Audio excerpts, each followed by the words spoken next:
他往鸡蛋里注入自己的体液，40天后竟然制造出了一个诡异生物，甚至呢还会喷射某种毒液。但谁都没有想到，从这之后，大叔就突然断更消失了，没有任何消息，谁都不知道发生了什么事。大叔呢是一名俄罗斯炼金术士。实验开始，先找来了一颗未受精的鸡蛋，然后呢把自己的体液注射到了鸡蛋里，用胶带密封后放进了塑料盒，接着套上帽子用来保温，期间避免光照。40天后，大叔打开盖子，一股恶臭袭来。打开鸡蛋后，里面赫然出现一个黑不溜秋的东西。就在这时，这东西突然动了起来，朝大叔喷射了某种液体，手臂都被灼伤了。大叔吓坏了，一书本就给拍死了。看着血肉模糊的一滩，大叔怀疑制造出了一个异形，但是呢他并不放弃，决定继续实验，一次性做了5组进行对比。他穿上防护服，逐个打开，结果呢所有鸡蛋除了腐败以外，没有出现任何生命体。他也不知道哪个环节出了问题。之后的一段时间，他又做了很多实验，终于出现了一个看起来很完美的生命体。他把这东西放在水里饲养，头部还长出了一个类似触角的东西。几天后可以看到这东西变大了很多，敲击玻璃还会做出反应，甚至呢开始吃肉。肉丁刚放进去就被它吸进了体内。更奇葩的是，在给它喂食的时候竟然有触电的感觉，用万用表一测，果然有电。于是呢大叔给它取名皮卡丘。为了对比观察，大叔又制造出了另一个不同形态的生命体。这个生命体呢没有嘴巴，完全靠皮肤吸收营养，体型类似海星，于是给它取名海星。经过几天的喂养，海星竟然长出了眼睛，眼球还会转动。大叔决定把皮卡丘和海星放在一个容器里，看会发生什么。刚开始呢他们只是静静的待着，互不干扰，但接下来神奇的事情发生了。皮卡丘的头部和海星的身体融合在了一起，而且呢皮卡丘也开始放电。他怀疑这是皮卡丘在攻击海星，但过了1天他们还是这个状态，海星呢也没有死掉。大叔认为他们并不是互相攻击，更像是在配对。又过去了几天，两个生命体已经完全融合到了一起，变成了一个全新的形态，甚至呢还长出了耳朵，触碰一下这东西瞬间会做出反应。最终呢生命体的形态变成了一个类似大海葵的东西，嘴巴里竟然长出了牙齿。大叔给这个全新的生命体取名叫肖格斯，但是呢发现它并不吃肉，只吃胡萝卜。接着呢又过了几天，大叔发现肖格斯突然开始吃肉，并且呢对人类血液的味道非常敏感。随着肖格斯一点点长大，他开始不间断地吐出一些液体。为了搞清楚这到底是什么，大叔对水质采样检测，先测量了 pH 值，显示呢是一种碱性的液体。把液体倒进植物里，很快呢植物就枯萎了，说明肖格斯吐出的液体很有可能有毒。这天呢大叔突发奇想，放进去一条鱼，看会发生什么。没想到在鱼接触到肖格斯的一瞬间就死掉了。同时呢大叔也被电了一下。大叔用棍子刺激肖格斯，在肖格斯做出反应的瞬间，电压就发生了变化。也就是说，肖格斯结合了之前2个生命体的全部特征，会喷射毒液和放电。但谁都没有预料到，这竟然成了大叔发布的最后一期视频，之后就突然消失，没再更新过，谁都不知道发生了什么事。但很快有其他博主质疑他造假，还根据他的流程实验了好几次，鸡蛋除了逐渐腐烂以外，并没有产生任何生命体。他认为人类 DNA 不可能和鸡的 DNA 融合，这种方法是不可能创造出生命的。你认为大叔制作出来的生命体是真的吗？只需要把手按在100万美金上，最后一个把手拿开的就可以获得100万奖金。这是国外土豪哥举办的不能动挑战，挑战过程中竟然还有人尿了裤子。看到最后我是万万没想到，最后放手的人竟然是他。4位挑战者都信心满满，有人表示起码坚持个1星期，还有人说今天就算把手砍了也要拿走这100万。然而黄衣服的小哥微微一笑，全程呢啥也没说。很快呢1个小时过去了，他们看起来都很轻松。时间来到第3个小时，仍然没有人放手。土豪哥准备给他们增加难度，玩起了剪刀石头布，结果呢没人上钩，接着朝他们丢饮料，也都被另一只手接住了。他们轻松躲过了所有套路。就这样又过去了6个小时，4位挑战者已经有些疲惫了。土豪哥决定给他们投喂食物，但是呢只能用嘴来接，接不到的话还要戴1个小时头盔作为惩罚。结果呢他们都被戴上了头盔，简直雪上加霜。很快9个小时过去了，终于有人憋不住了，黑衣小哥竟然尿了裤子，简单给他处理了一下，挑战继续。1夜过后查看监控，发现了第1个犯规者。红衣小哥下意识的把手抬起了1秒钟，没办法只能提前出局。不过呢土豪哥给了他1万美金作为安慰。挑战继续，来到了第19个小时，为了激励他们，土豪哥请来了他们的家属，给他们加油打气。此时呢距离挑战开始已经过去了32小时，他们快要失去意识了。就在这时，黑衣小哥下意识的抬起了手，等他反应过来为时已晚，惨遭淘汰。作为安慰，土豪哥给了他2万美金。现在呢挑战者只剩下了2个人，2人还相互放了狠话，都想要成为100万富翁。黄衣小哥已经经开始规划未来了。赢了比赛后呢，先买个大房子，再给老婆买个大钻戒。黑衣小哥只表示要开一家餐厅，再把剩下的钱给父母，让父母安享晚年。时间来到36小时，戏剧性的一幕出现了。黑衣小哥在极度疲劳的情况下，不经意抬起了手，他突然意识到了严重性，心存侥幸的放了回去。这一幕被黄衣小哥看得一清二楚，没办法，黑衣小哥也出局了，只得到了3万美元的安慰奖。坚持了整整36个小时，黄衣小哥成了最后赢家，得到了全部奖金。大厨把牛奶灌进羊肺里，用来制作当地的豆腐。制作过程极其复杂，据说呢，只有有钱人才能吃得起。小哥尝了一口，反应非常耐人寻味。要制作这种美食，第一步先和面，然后呢醒发半小时。接下来把切好的洋葱倒入牛奶中，再把醒发好的面团也丢进去，然后呢开始洗面，一直揉搓20分钟。把面筋全部洗出来后，再把牛奶过滤一遍，就得到了充分混合好的牛奶面粉液体。在气管里插上漏斗，开始往羊肺里灌牛奶，每个肺泡里都充满了牛奶，整个羊肺肉眼可见的变大，颜色呢也逐渐变成了奶白色。这还没完，接着呢再加上一勺黑胡椒，然后重头戏来了，倒入一些花生油，最后用绳子把羊肺绑起来，接着放进锅里煮2个小时就可以了。就在等待的过程中，小哥发现这里的羊很特别，它们的尾巴很奇葩。小哥突然有个大胆的想法，大厨却表示羊尾巴也可以做一道特色美食。首先把尾巴割下来，均匀切成厚厚的薄片，然后再和羊肉混合在一起，加入各种调味料，搅拌均匀后，大厨取来了一坨大肠。没错，接下来就是做香肠，这没有什么稀奇的，但接下来的加工过程有点奇葩。把做好的香肠盘在一起，一层层放在烤架上，接着把烤架整个放入吊炉焖烤1小时。接下来还要用泥巴封口，确保没有任何缝隙。只需要等待1小时，香肠就可以出炉了。扒开泥巴，一股热气就冒了上来，掀开盖子，香味瞬间扑鼻。把100多斤的香肠抬出来，简直不要太震撼，一口下去满口爆浆。这时呢，羊肺也煮得差不多了，捞出切块，Q Q弹弹的，看着呢有点像豆腐，撒上一点辣椒面就可以吃了。小哥尝了一口，表情很是复杂，回味了片刻，直呼这辈子没吃过这么好吃的美食。羊肺的鲜和牛奶的甜，吃了就仿佛看见初恋一样。看着一桌乌兹别克斯坦的奇葩美食，小哥好吃的只会说我去。你学会了吗？他要挑战徒手把生鸡肉拍熟，没想到过程中意外不断，难度大大超乎了他的想象。在拍打了13万5千次后，看到鸡肉变熟的那一刻，感觉一切都值了。废话少说，挑战开始。真徒手是不可能完成的，所以呢要先打造工具，模拟人手拍打的效果。原理呢就是把动能转化成热能，从而使鸡肉变熟。准备完成，开始了挑战。结果呢还没拍2下，设备就散架了。他决定对设备整体升级，支架这些呢全部换成镀锌钢材质，给外壳又加装了保温泡沫。挑战呢又开始了。还没过多久，电机就冒烟了。鸡肉呢看起来也没有太多变化，但他并没有轻易放弃。很快呢又研制出了打斗机 2.0 版本，把电机换成了柴油机，拍打装置也换成了旋转的，可以看到效率明显快了很多。结果呢把鸡肉打成了肉泥，他还是大大低估了工程难度。总结原因是因为力道太大，才把鸡拍成了肉泥。所以呢现在需要一个速度快力道轻的打肉机。经过不懈的改造，工具终于是改完了。这次他使用了气凝胶保温材料包裹鸡肉，这样呢能把热量损失降到最低。内部再安装无线温度计，时刻监控鸡肉温度。接着呢挑战又开始了，很快温度就升高到了9度。就这样一直拍打了几个小时，来到了5万次，温度也上升到了33度。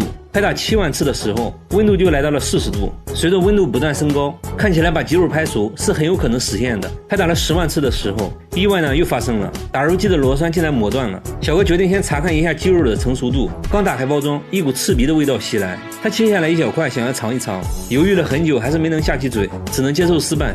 现在要做的就是继续升级打肉机，为了防止螺栓再次磨断，这次呢使用了大尺寸的淬火钢螺栓。升级完成，接着挑战。刚开始一切都很顺利，但是呢不出意外的话肯定又要出意外了。这次的电源竟然烧了，虽然状况不断，但这更加激发了他的斗志，说什么也要吃上一顿用拍打的方式做的饭。于是呢不惜一切代价重新升级了打肉机的机械臂。他退而求其次，决定来拍打牛肉，毕竟牛肉不用做到全熟，来个5分熟就行了。而且呢之前已经证明过，打肉机可以把肉加热到40度以上。说干就干，把新鲜牛肉装进包裹，挑战正式开始。拍到2万次的时候遇到了瓶颈，牛肉包装拍漏了，这属于小问题，换个包装继续。温度很快来到了50多度，又继续拍打了一段时间，温度上升到了60度。小哥非常激动，这意味着他的5分熟牛排已经好了，他已经迫不及待想要品尝一下。刚打开包装，汤汁就流了出来，看牛肉的色泽，好像呢已经熟了。闻起来怎么说呢？味道非常像牛排，一刀下去血水就冒了出来，不错。是正宗的5分熟。小何切了一块送进嘴巴，据说呢口感非常不错，但他还是没有放弃把鸡肉拍熟的想法，再次尝试，一直拍打了90分钟，最终鸡肉还真被拍熟了。但是呢他没有吃，可能是因为鸡皮收缩的原因，鸡竟然睁开了眼睛，所以呢没敢吃，但得出了一个结论，要拍熟一只鸡，至少呢需要拍打13万5千次。你学会了吗？可接下来却发生了神奇的一幕，随着大气中的尘埃落定，阳光重新普照大地，植物逐渐复苏，整个世界开始绿意盎然，生命按照自己的方式又重新开始繁荣起来。他们在水下寻宝，却意外找到了骨灰盒，他当场吓出 Oh my god。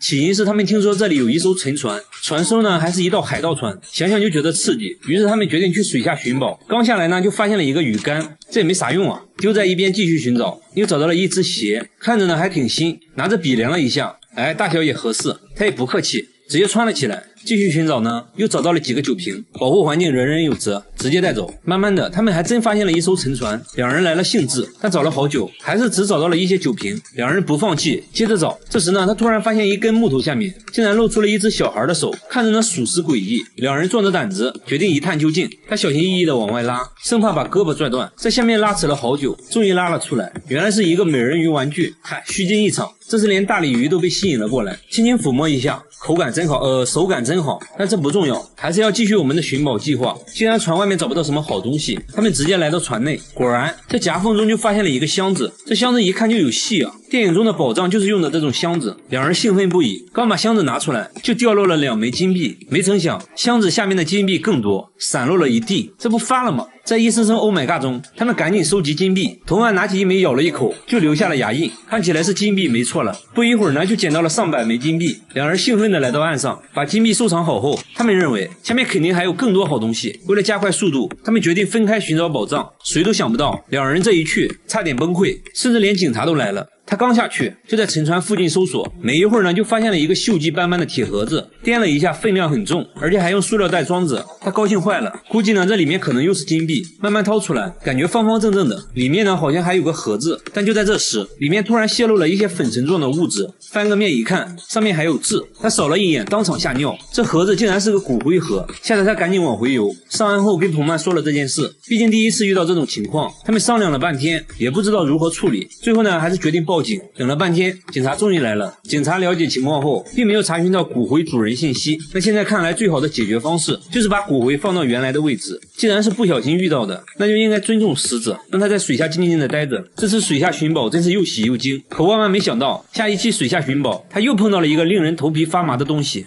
他家的电灯一到半夜就自动亮，房门偶尔还伴随着咯吱咯吱的怪声。最后得知真相的大爷那是欲哭无泪。刚开始呢，大爷以为是老伴上厕所忘了关灯，但老伴却说自己根本就没上厕所，两人也没在意，关了灯继续睡觉。可没想到第二天后半夜，大妈起床上厕所，就发现隔壁房间的灯又亮了。就这样，老两口相互埋怨，都说是对方开了灯，毕竟两人都上了年纪，记性不好很正常，到底是谁忘了关灯还真不好说。第3天晚上，大爷留了一手，睡觉前呢把隔壁房间的灯仔仔细细的给关上了，确认再3才上床睡觉。可当大爷半夜上厕所，隔壁房间的灯居然又亮了，大爷瞬间紧张起来，难道家里进贼了？他悄悄抄起家伙，找了一圈呢，啥也没发现，而且家里东西一样也没少。这下大爷更慌了，不是小偷的话那是什么？这下彻底睡不着了，越想呢越害怕。这还没完，接下来的每个晚上，电灯就跟定了时间似的，一到后半夜它都会自己亮。为了搞清楚怎么回事，大爷把灯泡好好检查了一番，一遍遍的试开关，灯都是好好的，一点毛病没有。大爷肯定这不是灯泡本身的问题，实在没办法了，大爷决定今晚就住在这间房间里，一刻不离的守着电灯，看究竟是怎么回事。足足守了几个钟头，就在困得受不了的时候，头顶上的电灯突然就亮了。又过了一段时间，自己呢又灭了。大爷头皮发麻，难道家里真闹鬼了不成？虽然大爷年纪大，但是并不迷信，既然自己找不到问题，那就找懂行的人。很快找来了村里懂电的大学生，再次检查了电灯，最后呢仍然看不出任何问题。看来啊家里真的闹鬼了，大学生直接被吓跑了。大爷呢也真的是怕了，因为之前还真做过一点亏心事。原来啊盖这个房子的时候占用了死去大哥的宅基地。这时大妈也回想起来，当时盖房子的时候就怪事连连，自己身体也一直不好，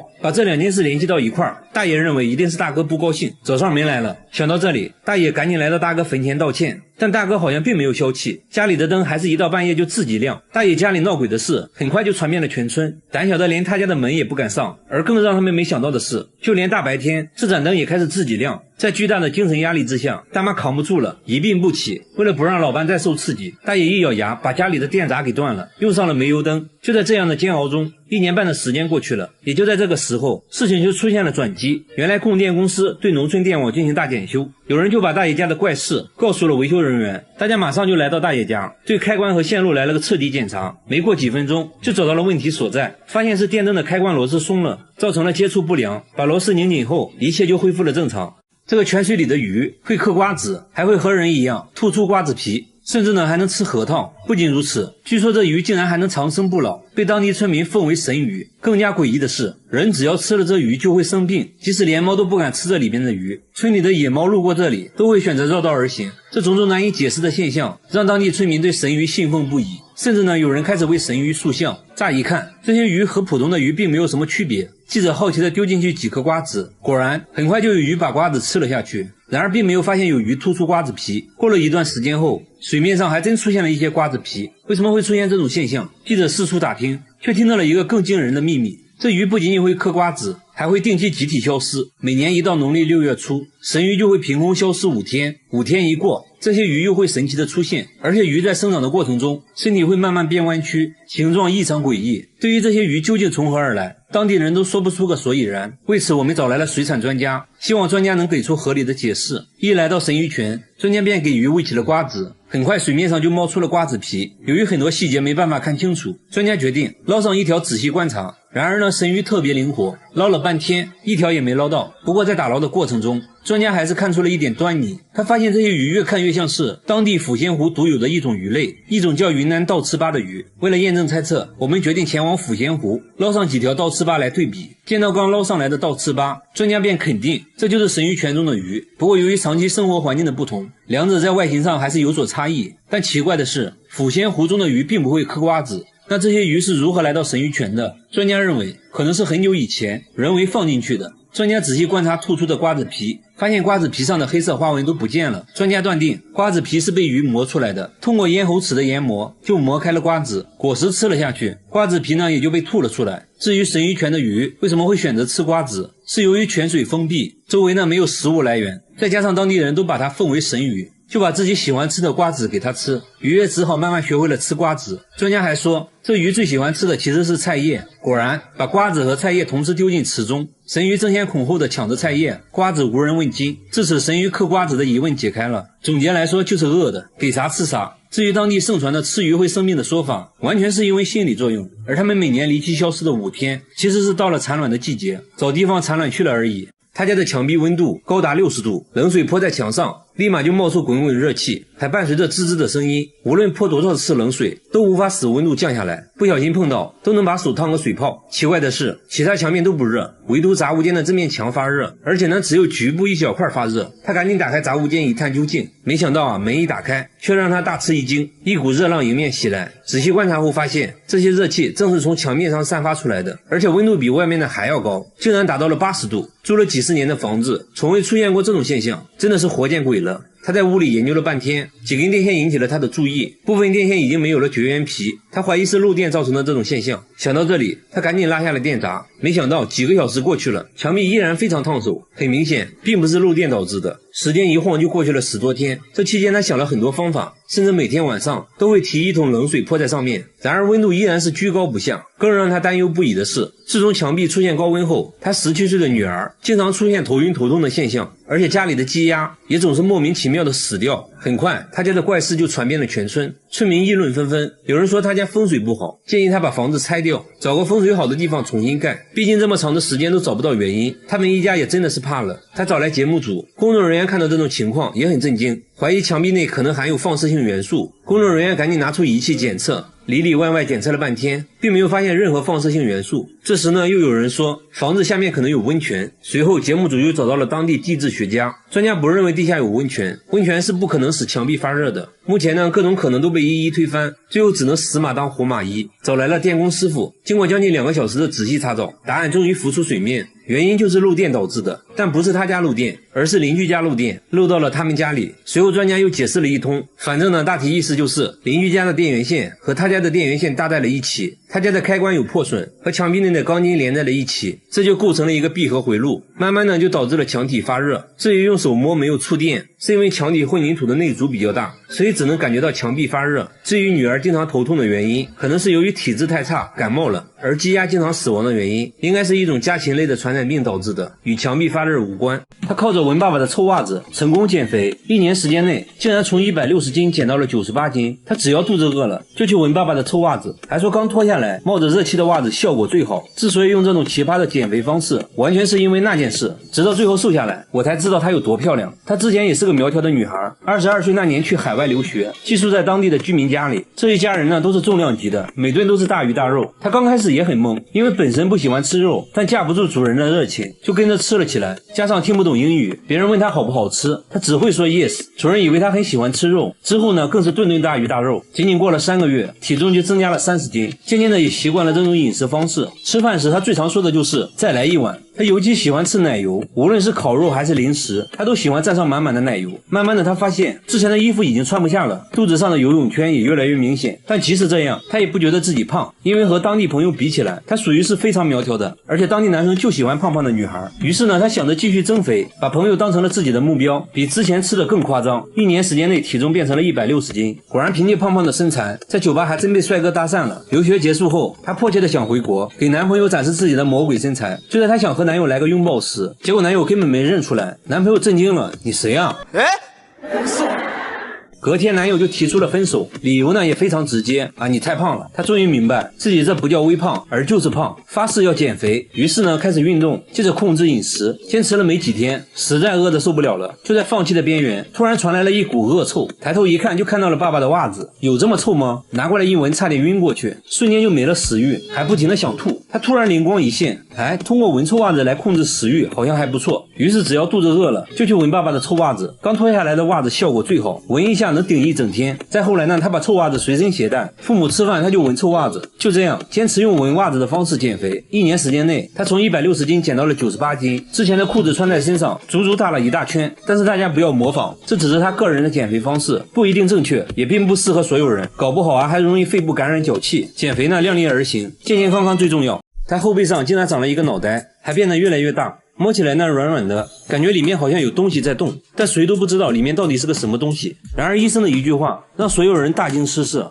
直到最后把脑袋切开，才看清他的真面目。大叔说自从多了一个脑袋，感觉自己变聪明了很多，但常常感觉后背有虫子乱钻，手臂和脖子还经常会失去知觉，心里呢会产生2种不同的声音，分别控制自己，常常会产生邪恶的念头。他怕以后无法控制自己，真的做出什么不好的事，所以呢赶紧找到了医生，来了个线上会诊。当他把衣服脱掉，这东西的个头属实把医生吓了一跳。他说这东西已经长了23年，有一次呢在野外洗澡，过了没几天就长出了这东西。刚开始呢和葡萄差不多大小，慢慢就变成了这样。会诊过程中他突然开始胡言乱语，还奇怪的大笑，看着呢根本不受控制的样子。医生顿感不妙，怀疑是洗澡时感染了食脑虫。当食脑虫侵入体内，会一点点啃食神经组织，患者就会出现头痛、恶心、四肢麻木的症状。由于肿块紧靠着脑袋，医生怀疑食脑虫已经侵入了大脑，情绪控制相关的大脑区域已经受到了干扰，大叔才会出现幻觉、精神错乱等症状。一旦食脑虫开始啃食视神经，那他将会有失明的可能。现在必须要尽快进行手术，看看这个脑袋里到底有什么。医生还想问一些关键的信息，但大叔依然不停地胡言乱语。这时大叔的儿子走了过来，医生赶紧让儿子把他控制住，等大叔稳定下来后赶紧送来医院。隔天大叔来到医院进行手术，医生经过细致的计划和准备，手术就开始了。把脑袋割开后，接着就流出了一坨白花花的东西，看着非常像奶油。不过还好，医生并没有发现食脑虫，看起来只是普通的脂肪瘤而已。处理完毕，缝合伤口，慢慢的就可以康复了。假如你乘坐的飞机不幸发生了空难，如何在空难中幸存？做好下面6点建议，可以提高你的生存几率。尤其呢是最后一个。第1点，尽量选择大型客机，因为同等风力下吨位更重也更加平稳。建议你在飞行前尽量穿全棉紧身的衣服，如果发生事故，宽松的衣服很容易被挂住，而牛仔裤和衬衫可以避免你受到尖锐物体的伤害。据统计， 68% 遇难者的死因都是因为火烧或者浓烟。棉质衣服不像化纤材质容易燃烧，而且呢全棉布料蘸上水就可以很好的保护呼吸道，防止吸入浓烟。鞋子呢避免穿拖鞋或者高跟鞋，要穿系鞋带的那种，奔跑中呢不容易脱落。第2点，选择安全的座位。不同座位的生存几率和飞机落地的姿势有直接关系，但通常最好的选择是尽可能坐在后面。有统计数据表明，过去35年飞机事故中，飞机后排座位的死亡率为 32%， 中间位置是 39%， 前排呢是 38%， 而且呢过道比窗边更安全，因为它离引擎和油箱更远。但无论坐在哪里，你都需要知道紧急出口的位置，这样呢即使机舱内充满浓烟，你也能准确的找到它。坐在紧靠紧急出口的位置，也会大大提高你的生存几率。第3点，虽然你可能听腻了，但起飞前的安全须知一定要认真看完。起飞后的前3分钟和降落前的8分钟是整个飞行过程中最容易发生事故的时间，要时刻保持清醒，系好安全带，收起小桌板，放好随身行李。第4点，保持冷静。如果真的发生了坠机，尽量呢不要恐慌。很多人会紧张到不会解安全带，飞机失事的前90秒是最重要的，将决定你的命运。仔细听现场指示，做好防冲撞姿势。首先呢，身体前倾，弯腰抱膝，并保持头部靠近前面的座位。有2个目的，一个是尽量减少甩尾，另一个是减少2次撞击的可能性。这时呢，机舱可能会突然失去压力，甚至呢严重缺氧。在你失去知觉前，有大约10秒钟的时间，所以如果看到氧气面罩掉下来，马上给自己戴上，再尽量尝试帮助其他人。第5点，如果飞机已经撞到了地面，你有机会从飞机上撤离，那就不要再拿行李了，逃命要紧，不然呢很可能被困在燃烧的飞机上。第6点，等你顺利逃出机舱后，尽可能远离坠机地点，因为飞机很有可能会爆炸，你需要在逆风方向上至少跑150米，然后等待救援。从统计数据来看，飞机是最安全的出行方式之一，空难中上升的几率是1100万分之一，比你吃饭被噎死的概率还低。如果万一遇到飞机失事，就按照上面说的，想办法让自己幸存下来。最后希望这些知识你永远都用不上。这里的女人体重不到200斤，根本嫁不出去，瘦子在这里会被嘲笑，只有200斤以上的才能叫美女。村里男人的梦想就是能娶上一个200斤的老婆。采访过程中，男人们还说出了一个流传千年的奇怪习俗，更加震惊了节目组。这4位就是当地的女神，一个比一个胖，追求者也是一个比一个多。他们是准备竞选春花的，竞选春花的标准要超过200斤，他们吃完饭就要称体重。第1位体重210斤，刚刚及格；第2位体重268斤，还不错；第3位体重284斤，很有竞争力。然而现在的春花表示不服，小心翼翼地站上体重计，生怕把体重计踩坏。果然，体重计在显示428斤后直接黑屏。不过呢，她现在的地位还是很稳固的，在这里只有200斤以上的才能叫美女。连这位18岁的少女体重都达到了218斤，因此还交到了男朋友，还说男朋友对自己爱到不行。出于好奇，节目组决定采访村里的男人，结果大家都说自己就喜欢胖的，越胖越爱，无法自拔，还说这种习俗已经传承了1000年，胖老婆能彰显自己的成功，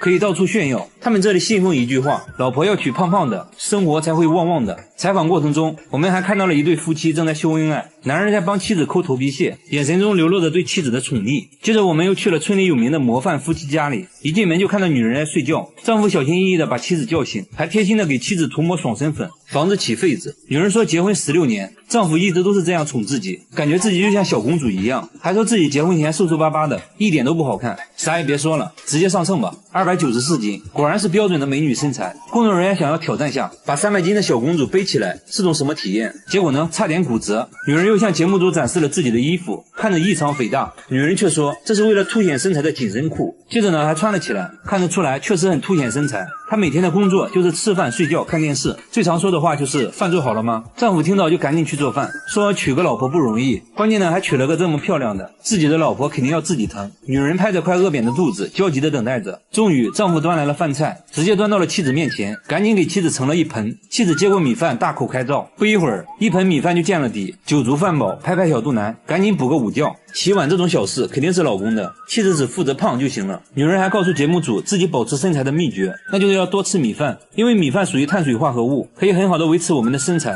然后呢，就是吃完就睡。为了方便妻子出行，丈夫还贴心的打到了专属座位，妻子艰难的爬上座位，没成想油门踩到底，车子呢却一动不动。丈夫把车推到平坦的路面，车子才勉强走了起来。在路上，老公洋洋得意，一直在炫耀自己的老婆。可以看到，村里像他这样的改装摩托还有很多，一般呢都说明家里有个200斤以上的老婆，这是身份的象征，比开宝马奔驰有面子。豪华一点的还会安装个遮阳顶。节目组不禁感慨，难道村里就没有一个瘦子吗？随后在村里找了半天，终于看到一个很瘦的女孩。女孩呢显得很不自信，一打听才知道至今没交过男朋友，成了村里为数不多的大龄剩女。一旁的父亲都愁坏了，说只要嫁出去不要彩礼，陪嫁100万。即使这样，仍然没有人上门，为此他感到很自卑。可偏偏自己怎么吃都吃不胖，为此呢还差点得抑郁症。节目组当场做起了媒人，要给女孩介绍对象，把街边的一个流浪汉拉了过来。流浪汉看到女孩后连连摇头，说自己的理想型是胖胖的，说完直接转身就走了。更让女孩心里不平衡的是，自己的闺蜜却是个标准的美女，追求者众多。这不，闺蜜刚回家，家门口就出现了3个追求者，其中一个已经追了2年。他们在门口蹲守半天，只为看闺蜜一眼。舔狗们和男孩们一直到深夜才离开，还说明天再来。